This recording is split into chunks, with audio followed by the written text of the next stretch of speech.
asalaamaaleykum waa Sénégal waaye asalaamaaleykum mbokk àdduna wërngal këpp ñu ngi nuyu mboolem internet yi nga xam ne ñoo nekk fii ci réew mi ak bitim réew tey ci àjjuma ji juma mubarak ñu feggoog kilifa gu màgg comme ni ñu ko daan waxee rek di Serigne Moustapha nekk koo xam ne bokk ci parti bunt bi nga xam ne bii mooy deuxième partie bi incha allah rabbi ñëw fas yéene ànd ak moom tamit ci beneen waxtaan ñu bàyyi la nga nuyoo ak téléspectateur li xew TV namoon nañu la ajuma bi passé danoo amoon ngant ci ku wàññiku ñu ngi ko ñaanal sunu borom yërëm ko taxaare ko àjjana bi jaay sidi bu jóod Muhammad sallallahu alayhi wa sallam barke Cheikh Ahmadou Bamba Khadim Rasoul boo nuyoo ñu tàbbi ci waxtaan bi bismillah. asalaamaaleykum wa rahmatullah mbokki Sénégal mbokki àddina bi fu ngeen fi nekk di ñu déglu ci diaspora bi ak ci biir réew mi ñu ngi leen di nuyu di leen ziar di leen massawu ci mitit yi ak tiis yi xew ci diggante boobu ak léegi di leen ndokkeelit ci yiw yi fi am ak bu yu baax yi nga xam ne mooy sunu itti di sunu bëgg-bëgg te ñu dëgmal ko yàlla nañu ci yàlla defal jàmm defal ki ndam maa ngi leen di ziar yéen ñëpp asalaamaaleykum wa rahmatullah. waaleykum salaam wa rahmatullah sëñ Moustapha ñu fas yéene duggaat ci waxtaan wi waaye lu jëm ci parti buntu bi ak yeneen actualité yi nga xam ne moom moo xew jamono ji ci réew mi waaye dinañ dikk tamit ci yeneen parti yi nga xam ne réew mi bari gi nga xam ne moom la ñu bari fii ci dëkk bi te ma waroon a doon ñaar comme ci gaañi ni ñu koy waxee waaye bala maa tàbbi ci loolu seeti nañu Serigne Moustapha Cissé borom jàmmal mi nga xam ne moom la jiital ci liste département bu Kër Massar Serigne Moustapha lu waral ngeen jiital Serigne Moustapha Cissé jàmmal wàllu xam-xam la wala wàllu koom la wala dafa am mbooloo lu waral ngeen jiital ko ci département bi. waa xam nga loolu àddina àndandoo bu amee te waxtaan amul li war a sotti mukk du mas a sotti waxoon naa leen bii passé ne leen union citoyenne bunt bi dafa dem ci local yi passé yàlla dogal mu am résultat yi mu am li tax yaatuwul ni mu waroon a yaatoo sax li ñëpp dem ci coalition te ñun demuñu coalition moo tax ñu ëpp ñu sax résultat ndi kon ñoo leen def résultat mën naa ci am lu leer kon bi ñu demee ci législative yi ñu ne nañu dem coalition union citoyenne bi mu nee nan dem coalition ña nga xam ne ñoom la ko seqal ñoom ñëpp à l'unanimité mboolem seen ndar képp ñu nangu ànd ak ñun ci turu coalition bunt bi te loolu ñi ko nangu wala ñi ko mën a am bariwuñu. est-ce que li ngeen amoon defet ci local yi moo tax ngeen dem coalition ci législative yi. waaw local yi yaakaaruma ne am nañu defet bu nu sañoon nag am lu ëpp li ñu am mais defet ndax ku déparé 30 conseillers am 1000 conseillers amoo defet ku déparé 30 conseillers am 25 arrondissements ak 4 départements amoo defet. Ainsi nous sommes le 3e parti du Sénégal mais loolu nit ñi ñoo koy wax waaye man 2019 laa doon wax sama président El Hadj Ibrahima Mbow que je salue au passage docteur nekkoon union citoyenne est le premier parti du Sénégal. Pourquoi parce que parti yi nga fi dégg yëpp dañuy monnayer seen intégrité intellectuelle wala su dee am na fa wala ñu monnayer seen intégrité morale wala ñu monnayer seen intégrité spirituelle su fekkee am na fa loolu mooy lan ku ñu dàq nga wuti parti monnayer say nit wala li nga am ku nekk ci gouvernement ñu jox la responsabilité dindi responsabilité ba nga dem uti parti bu élection jotaatee nga monnayer ne am naa nangam boo ma defalee nangam ma jox la nangam loolu moo waral Sénégal bari parti ñun 2007 bi ñu créé ak tey sunu président bien sûr El Hadj Ibrahima Mbow dugg na ci conseil économique et social par décret présidentiel mais demu fa pour politique xam-xam moo ko fa yóbbu. demu fa pour politique xam-xam moo ko fa yóbbu il a dirigé na ca France ay secteurs yoo xam ne tubaab ya fay liggéey mat nañu 300 et quelques. pendant 17 ans mu diriger ko ilif ko yor ko di leen jox ay ndigal di leen wax li ñu war a def. kon kooku xam-xam moo tax mu ñëw Sénégal li tax mu ñëw Sénégal it baayam ak Ablaye Wade ñoo bokk indi créé PDS baayam moo yóbbu PDS ke Sokone Bokar Mbow directeur école à Sokone premier maire de Sokone moo yóbbu PDS ke Sokone mook Ablaye Wade ñu nekk ay gaay keroog bi nga xamante ne si yàlla dogal na Ablaye Wade falu en 2001 en 2000 en 2003 2004 Ablaye Wade fekk ko France ne ko sa baay su fekkoon mu ngi dund mooy nekk président Sénat bi ndax maag moom ñoo ko liggéey dama bëgg nga ñëw Sénégal jàppale ma. looloo ko indi Sénégal mu bàyyi la mu nekkoon ñëw jàppale Ablaye Wade ki liggéey bi mu demee ba gis lu bokkut ak li war a am lu bokkut ak la taxoon mu di ko jàppale lu bokkut ak la taxoon Sénégal fayaloon ko mu jàng ba am ndam war koo jëriñ Sénégal ci la génn créer union citoyenne ak ay naatangoom yoo xam ne ñoo bokk idéo mais booba su fekkoon ne Sénégal bariwul ay parti politique kon bu génnee ci biir day dem adhéré ci bi ki des rek wala mu neutre nekk un indépendant di jël alalam di defal boppam pour mën a demal boppam ci élection mais avec indépendance bañ a créer parti bañ a bokk ci parti. mais comme booba décret Sénégal yi nangu nañu ne ku boo meree da ngay uti parti boo amee lu la naqari da ngay uti parti ainsi de suite xëy na looloo tax mu dem uti union citoyenne. union citoyenne nag bu ñu ko créé en 2007 ak tey wax naa la ko la dernière fois. amul benn élection bu ñu tëb te amul ci benn coalition bu ñu dem ci lu dul 2012 comme na ma la ko waxee woon. 2014 aussi 2019 aussi ñu ànd dem jàppale la mouvance bi nga xam ne moo fi nekkoon pour ñu continuer dem doxali seen liggéey pour mën ko eggal. mais Union citoyenne je vous dis en âme et conscience c'est le premier parti du Sénégal ndax amul lëkkaloo amul àndandoo amul coalition te yàlla dogal na résultat yi ñuy am ñu ngi koy am donc bi ñu demee ba nga xam ne nag léegi gis nañu ne coalition mooy gagner réew comme fii Sénégal ni ñu koy defee. ñu ne nag nañ créer coalition bunt bi ci la ñu bëri ñëwee. ay mouvement ngeen ci àndal wala ay parti ay parti ak i mouvement am nañ ci lu war a mat presque ay nangami parti ay nangami mouvement ay nangami association de jeunesse sénégalaise ay étudiants bari na ci. xale yu bari ñu ngi ci mais.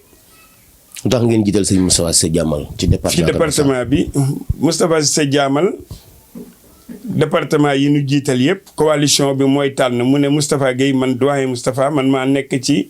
département bi comme le responsable du département de Keur Massar au niveau du parti bunt bi. yóbbuma liste nationale. donc il fallait ñu am ku ñu teg ci liste départementale bi. loolu dafa tombé ci sëñ Moustapha Cissé maa ngi koy nuyu di ko saluer bu baax di ko sant yàlla. bi nga xam ne moom dafa am mouvement bu tudd les grands électeurs. muy doomu kilifa. di nit ku baax. dox xam àddina ba pare am lewet ak yar. donc bi mu demee adhéré maa ngi lay wax ne demoon na Yewwi Askan Wi mais man la d'accord ak ñoom ci principe. moo tax mu génn bàyyi leen fa.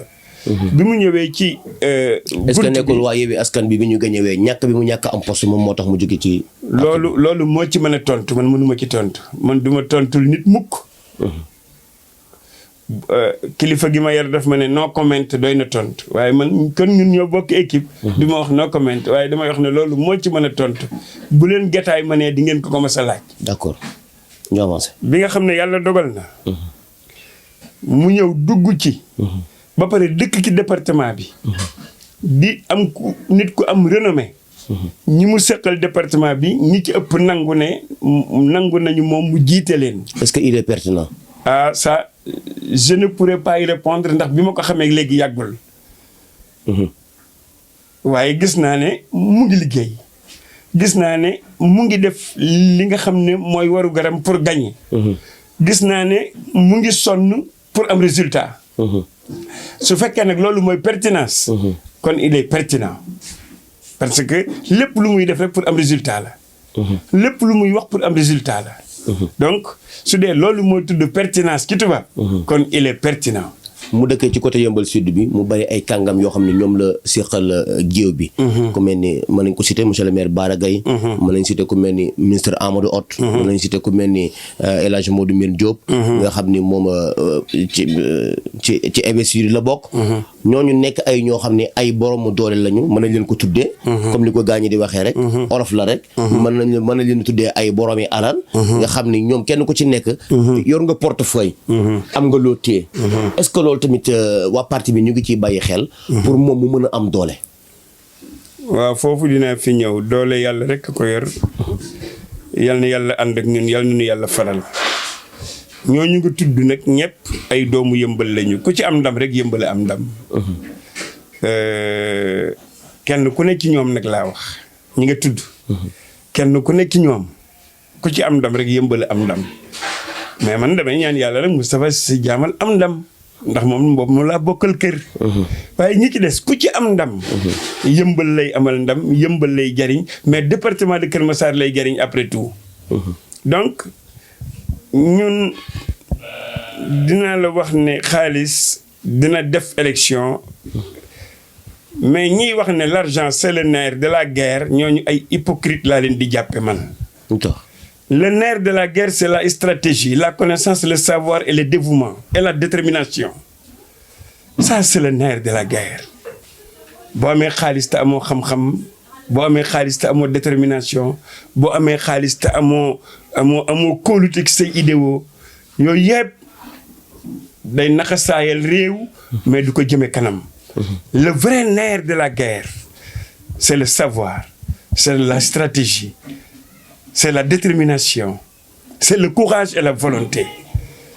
Yooyu mooy le vrai nerf de la guerre. dañu noo gëmloo woon nag lu dul dëgg ñu dem ba di ko jàpp ci def ko ay idéologie. mais moi je défie quiconque. ku wax ne xaalis rekk mooy def guerre xaalis deful guerre xaalis li tax muy def guerre. ñaari saay-saay bu ñu séqee ku amul doole dañuy jaayante ay armes pour mën a am xaalis ki moom loolu moo tax xaalis ñuy wax le nerf de la guerre mais c'est pas ça en réalité. Le nerf de la guerre c'est le dévouement, le courage, la volonté, la détermination et le savoir. Donc Moustapha Cissé Diamal li ma la wax rek mooy bu amee xaalis ak bu amul xaalis amul importance li am importance mooy dox na juddoo na ci kër gu mag jàng na. te jàng yëpp jàng alxuraan la ci gën a yiw moo ci ëpp solo ndax nit ki nga xam ne jàngul alxuraan lan mooy problème am day créer ay problème di ut solution nit ki jàng alxuraan nag yàlla da ko indil solution yi muy dem di ut di soog a créer problème yi. ce qui veut dire lu am ci àddina rek am na yonent bu dajeeg moom mu daloon la.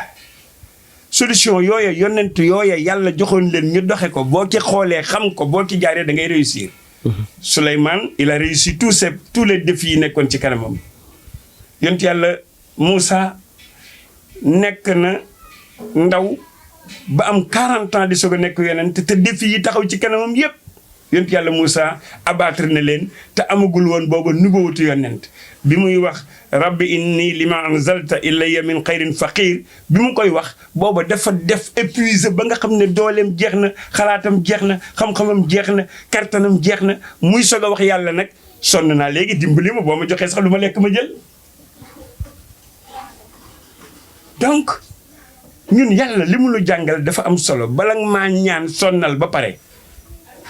donc jàngkatu daara yi loolu mooy foofu maa ngi fiy joxe message ñun waa Sénégal nañu bàyyi xel li may bëgg a wax damay wax ne saay-saay bu amee fit yaaram su xamee boppam war ko ëpp fit te politique bi saay-saay yi ko yor di ñu malmené depuis tant d'années jot na nag ñun doomi daara yi ñu taxaw nangu ko ci seen loxo ndax ñoom duñu nu ko mas a jox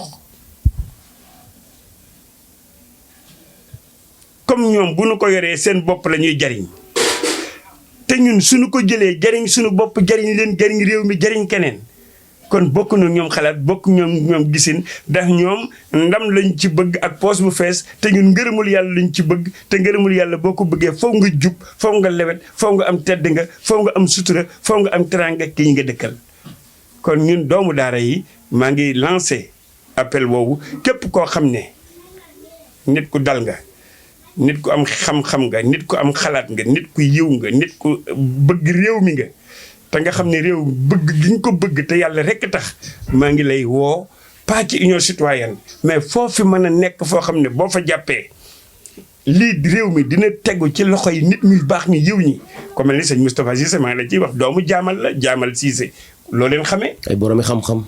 ay doomi daara doomi soxna. kon kooku bu nu ko joxee département Kër Massar bu ko yoree du jiital saay-saay indi yaaram day yemale ñëpp lay yemale. ñu ngi koy nuyu au passage nit ku baax. ñu ngi koy nuyu di ko saluer au passage. nit ku social. ku mën a dimbali doomu aadama. question bi may dugg si waat rek moom mooy ñaata parti moom moo nekk ci Sénégal. laaj nga lu mat a laaj. 299 partis yu ñu reconnaître ñoo fi ne. yoo xam ne état reconnaître na leen. 299 partis politiques boo demee ci internet bi boo ko laajee di nga ko gis. loolu. lu garaaw la. léeg-léeg nag nga toog ak nit wax ko mu ne la non tout citoyen qui a la possibilité. foutaise.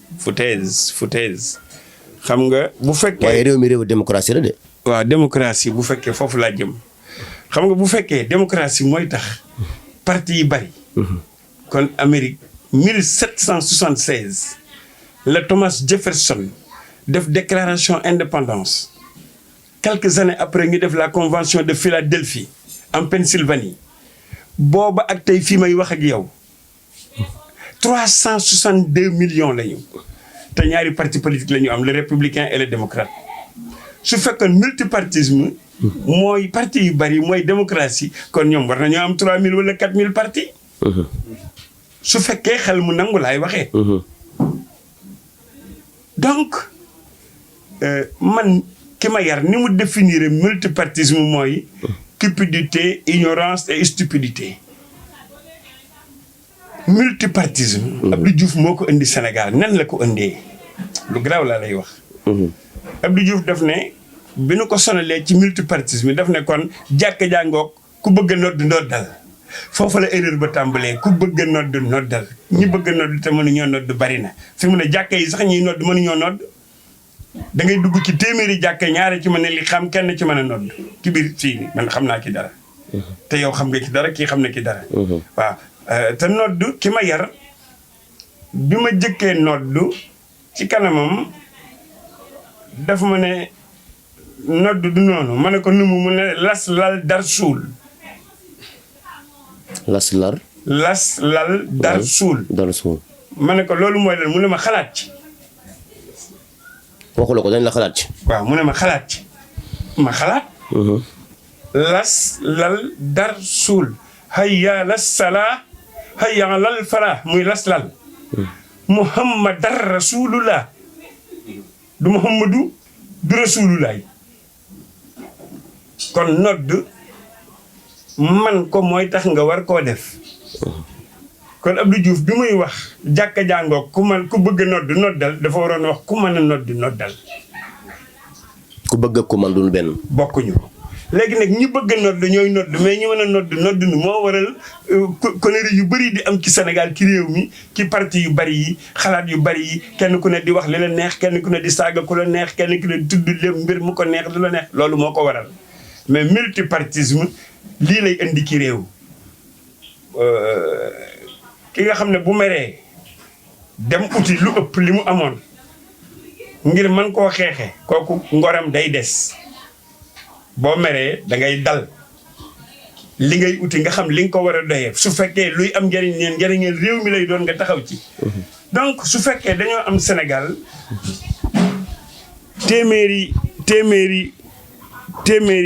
une situation une population bi 17 millions habitants. 17 millions d'habitants ñu am 299 partis loolu li muy tekki mooy 56 000 personnes sénégalais yu ne am na benn parti bu ñuy représenté te loolu xam nga ne lu day kéemaan la. du xam-xam de. kon li jaadu mooy. peuple bi ignorant wul Sénégal ñu xam lañu. waaye buñ leen yaree ci xiifal leen maral leen.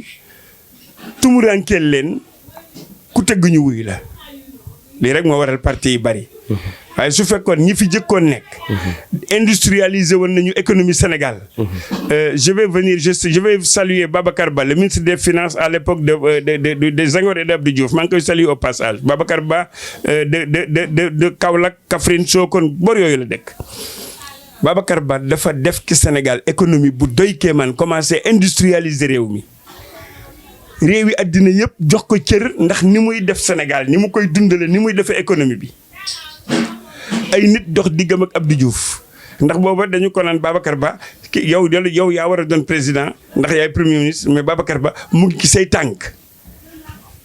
Abdou Diouf def remaniement ministériel jël Babacar Ba yóbbu ko ministère des affaires étrangères 7 mois après mu génn ko ci gouvernement bi bàyyi ko mu dem tëdd nelawi Sokone ak xam-xamam.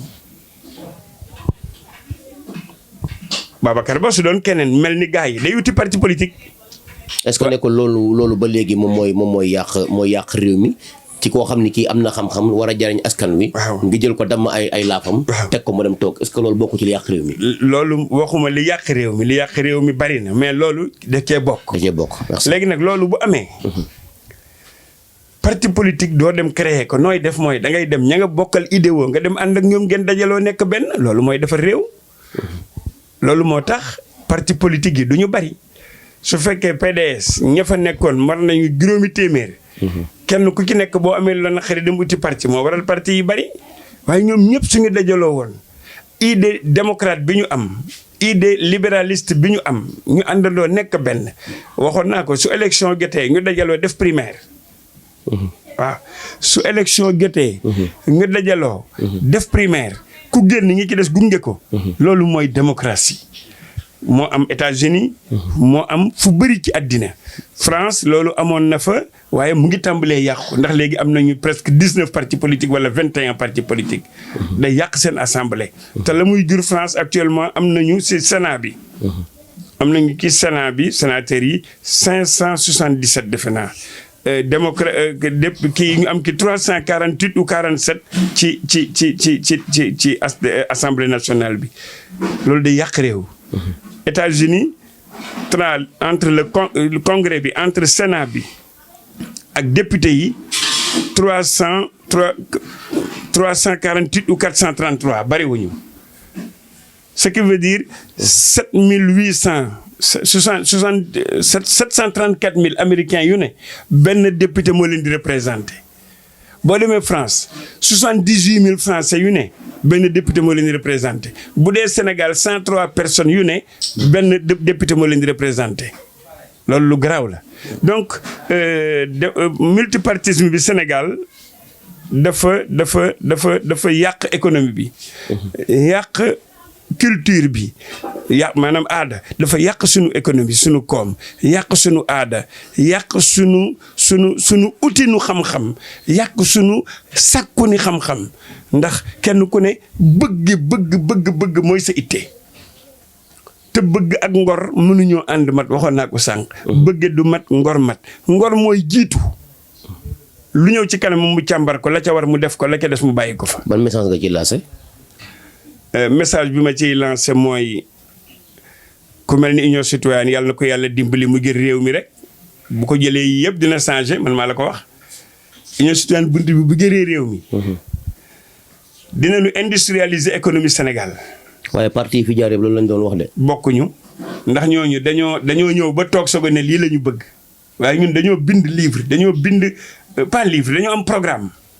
boo xam ne programme boobu man si commune bii rek ni ma ko tëggee woon su ma ko doxaloon commune Yeumbeul Nord mënoon naa fee génne 9,881 millions yoo xam ne ki lay defaree Yeumbeul Nord ba mu daj ak programme bi ma ci amoon mais malheureusement j'ai pas été élu mais maa ngi nuyu. képp koo xam ne woteel nga ma. ak ñi nga xam ne samay sympathisants lañu maa ngi leen di nuyu di leen gërëm di leen sant. di leen wax ne foofu ngeen tegoon seen tànk bi ñuy ànd ngeen di ma woteel foofu la. fi ngeen tegoon seen tànk. ak li ngeen gëmoon ci programme bi ma leen doon wax. loolu la ndax programme weesuwul industrialiser économie bi ki des mooy sunu administration. ñu refondre ko xam nga administration Sénégal dafa garaaw. gravité bi mooy nit ki benn yoon lay juddu benn tur lay am kon su soxlaa extrait fu mu mënti nekk ci Sénégal su ko soxlaa war na ko faa mën a am. bu dee casier judiciaire état bi moo détenir lépp lay tax ñu lay laaj casier judiciaire kon état bi moo la wax ne casier judiciaire bi ba soo ko soxlaa boo ñëwee da la koy jox rek nga dem. wala moom mu yónnee la ko moom mi la koy laaj mu dugal ko ci dossier bi su gisee ne waroo koo am mu woo la ne la waroo koo am su fekkee war nga koo am mu defar dossier bi dugal ko ci complément dossier ba nga soxla def ko ca mu dem. te loolu moo gën a néew ci administration dafa bancal boo demee tribunal archive yi fa mu ne sa yaram day daw soo duggee ki toilette tribunal yi hôpitaux yi sa yaram day daw. bala ngaa jàll sax da ngaa tudd lu am solo muy extrait de naissance. waaw nga xam ne boo demee ci mairie yi léegi ay jafe-jafe daf cee am. waaw. extrait bu njëkk. yomboon na ci nga ñëw rek tey rek ñu defaral extrait nga dem. waaw léegi extrait dina def ay quelques jours. waaw day am sax léegi ay mbuxum ci suuf. pour ñu mën a defaral extrait bi jooni jox la ko léegi nga dem. war na ci mën a am message boo ci jàll. waaw loolu man ci sama programme dama waxoon ne dina indi la stabilité économique bu ndaw ñi ak jigéen ñi te mairie bi dina nekk loo xam ne population bi dina leen jige dinañu ko jige ba nga xam ne nit ku ne loo soxla wax naa ko ci benn conférence dootuma may man Moustapha Gueye maanaam si je deviens maire dootuma may benn employé mairie bi nit ñëw bëgg kayit nga ne ko demal ba ngoon wala demal ba suba bu ñëwee bu taxawee rek nga vérifier jox ko fa mu dem yoonam ndax loolu lañ moo tax ñu fal nu loolu ñoom ñoo nu fal ngir loolu te loolu moo nu fi bàyyi. askan wi ngeen fi nekkal daal. askan wi la ñu fi nekkal. parce que aussi la politique dañu wax ne mooy xalaatu wala xam-xamu wala yelleefu gën a mën a sàmm. ni ngay doxale pour jëriñ réew mi ak alali réew mi ni nga koy sàmmee ak ni nga koy joxee ak ni nga koy départager kon suñ la tegee yu mel noonu loolu moo war a doon sa liggéey même maa ngi wax maire yi maa ngi leen di lancer un défi ñoom tamit ñi nga xam ne fal nañu leen maire nañu bàyyi xel nit ñi c'est très important ñu industrie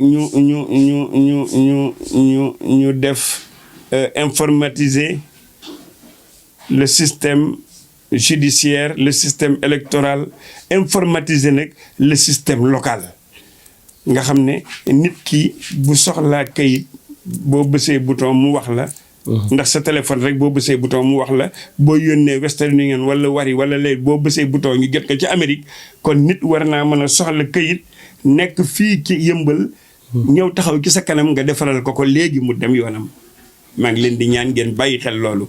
tous les maires qui sont élus ngeen bàyyi xel population bi jërë ngeen jëf. dinañ dem tamit ci question bu am solo mooy actualité nga xam ni. jamono ji loolu moo lëmb réew mi. wala ma ne kenn rek ku lëmb réew mi muy Sonko. nga xam ni jamono yi jàpp nañu manifestation le 29. annulé ko.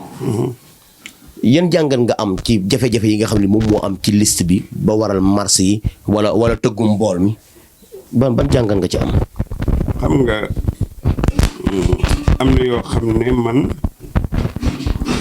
mën naa cee wax en tant que citoyen mën naa cee wax en tant que homme politique su fekkee homme politique la waaye man ñooñu seeni wax dama cee sori li tax dama cee sori mooy réew doole doxalu ko kartan doxalu ko wax ju ñaaw doxalu ko défier les institutions doxalu ko nul n'est au-dessus des institutions ou ne doit être au-dessus des institutions maanaam ñi nga xam ne ñoom ñooy sunu kaaraange ki réew amul kenn ku ko war a tiim kenn ku ne dangaa war a nekk ci suufam la nga ci soxla ak la nga ci bëgg ak lañ ci war a def nga laaj ko na mu yelle nga joxe la ko na mu yelle amaa nag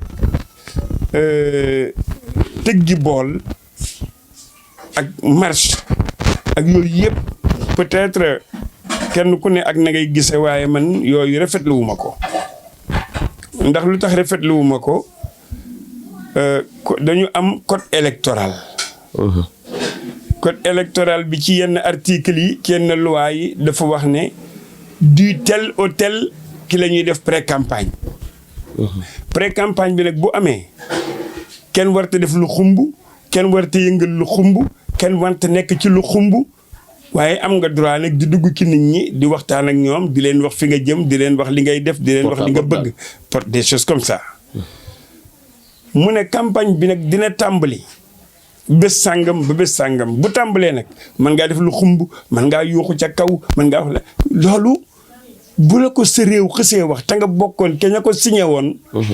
soo ko défier kon yaa ngi weddi sa bopp te nit su bëggee ne dama bëgg a jël réew mi te bés bu jot mu weddi boppam ca la mu waxoon ke bu jotee réew mi. kon mu ngi weddi boppam kon ñay ànd ak moom te duñu bàyyi xel yooya maanaam li ma bëgg a wax foofu mooy nit dafa war a cohérent ak xalaatam. cohérent ak bëgg-bëggam. cohérent ak waxam. cohérent ak jëfam. cohérent ak nekkinam maanaam dundinam su fekkee loolu amul nag nit koo gis nu mu mel rek am na ñu mel ni moom. kon bari na ñuy ànd ak nit dañoo bokk ni ñu mel moo tax ñuy ànd waaye bari na ñuy ànd ak nit dañoo xam ne li mu wax dëgg la moo tax ñuy ànd. ñuy ànd ngir dëgg nag ñoo néew waaye yàlla di leen ma samay ndam. ñii ànd ngir bokk melo. te melo woowu bokkul ak melo bi nga xam ne moo war a doxal addina moo war a doxal réew waaye melow du fi amee tey nii lay demee wala yu mel noonu du ma sa jiite réew wala sunu ko jiitee jafe-jafe la ñuy indi te jafe-jafe yàlla du ci may kenn mu sax lu dul askan wa ñoo bëgg loola sax. buntu bi gisuma leen ci pré campagne de. waaw ñu ngi ci c'est-à-dire kenn ku ne ak sa façon. xam nga man wax naa la bii passé rek mon frère Abdou Ndiaye Diop bii passé rek élection yi passé man am naa 639 voix te 5 mois laa def campagne 5 mois des élections Yewwi Askan Wi ak maanaam Pastef ak PDS Benno Bokk Yaakaar ñoom ñëpp depuis 2014 bi élection yi jàllee ba léegi ñu ngi campagne pour mën a am résultat législatif ci local yi. local yi waroon am 2019 ñu yaakaar ne jekkunu man loolu laa jàpp ñu yaakaar ne jekkunu suñu ko defee dañ leen di fitnaal ñu toppal ko ba 2022. ñoom ñoo ko toppal wala corona. waaw ma dañuy wax rek bon woof xam nga corona France corona am na te deewul ñu te la fay deewul fii te teewul dem nañu élection. man maa la ko wax boo demee archive yi. est-ce que nekkul ñun dañoo ñàkk moyen. Sénégal moo ëpp moyen ci Afrique dañuy fontoo rek. Sénégal ñoo ëpp moyen ci Afrique waxuma gaz ak pétrole yi ay or yi de waxuma yooyu de. mais administration Sénégal li xaalis li fiy dugg ci xaalis pour être un portefeuille buy tax Sénégal florissant ni mu toll mënuñu la ko wax moo tax dañu koy fowe. mais Sénégal réew mu ko ëpp xaalis amul organisation nag nit mën na ko ëppale intégrité ci ay nit yi nga xam ne ñooy gérer politique bi ay nit mën nañu ko ëppale dévouement dans une cause noble et nationale et sociale réew mën na ko ëppale moo tax ñun ñoom ñu gën noo jëm kanam ñun ñu gën a ndóole. aca jërë ngeen jëf ñi nga xam ne ñooy seetaan suñu télé li xew TV dinañu del siwaat ak moom incha allah rabbi comme ni ñu leen ko waxee ne ajjuma bu jot dinañu del siwaat ak Serigne Moustapha di responsable politique buntu bi dinañu ñëw tamit ci intérêt yi nga xam ne moom la Sénégal am ba noppi réew mi nekk ci ay jafe-jafe ji mënuñoo avancer lan moo ko waral lan moo tax mënuñoo avancer yooyu yëpp dinañ fi ñëw incha allah rabbi dinañ ñëwaat tamit ci waxtaan ci lu jëm ci parti buntu bi ndax parti buntu bi war naa dem élection su ma juumul jour tabaski la élection yi campagne yi di démarrer ñu war a cee waxtaan yu bëree bëri nit ñi fi ñuy jaar ak nit ñuy def ak yi demee noonu xam naa yooyu après moom bu ci ñëwee incha allah rabbi di ngeen bëgg ñu bàyyi la nga tàggatoo waa li xew TV SN ba àjjuma ak jàmm incha allah. waaw li xew TV SN sëñ Moustapha ak sëñ Abdou maa ngi leen di ziar di leen wax rek ne jërë ngeen jëf ci lii nga xam ne yéen a ngi koy may Sénégal ndax mayu leen ma ko man rek. mais Sénégal ngeen ko may de par sa diaspora may ko aussi addina bi fu nit nekk yàlla na ko fa mu ko fekk yàlla na ko amal njëriñ. amiin yéene gi rafet la ñu am ci wax ji ak bëgg-bëgg ak lu jëriñ réew mi mooy suñu itte. merci kon maa ngi joxaat rek jeunesse bi. ñoom rek lay joxaat bind. jeunesse bi bii passé temps laa leen waxoon. mooy bu leen am temps sàkku ji leen xam-xam. lépp luy tax seen ngor mën a ñoŋ fexe leen loola ngeen di ko xam te di ci jaar loolu laa leen di jox tey n'ayez point de temps parce que il tempo non ha tempo e chi non ha tempo non aspetta tempo le temps n'a pas de temps et qui n'a pas de temps n'attend pas le temps donc xale yi bu leen am jot sàkku ji leen xam-xam sàkku ji leen njub te xam ne loolu lu mu leen may dina nekk ak yéen ba yomal xiyaamati allahu akbar allahu akbar allahu akbar asalaamualeykum wa rahmatullah. waaleykum salaam wa rahmatullah. ñu ngi ci pencuma Serigne Abo Madiyana Chouaïbou moom Cheikh Abdoul Lamine Bara borom Mbacke Kajoor waaye ñu ngi ciy nuyu ba Serigne Abdou Aziz Abo borom Touba Yëmbal di ko ñaanal suñu borom yàggal ko fi te mu ànd ko wér ci daraje Cheikhuna Ahmad Bamba Khadim Rasoul di leen wax jumaa mubarak di nuyu bu baax a baax sunu yaay sunu xarit sunu lépp soxna Ayda mu Serigne Saliou nekk foofu ca Makkatal Mukarram demoon aji yàlla na ko yàlla nangul ajam te defal ko mboolem ñi nga xam ne ñoo aji yëpp ci daraje Sayyidina Muhammad sallallahu alayhi wa sallam asalaamaaleykum wa rahmatullahi taala wa barakaatu jërë ngeen jëf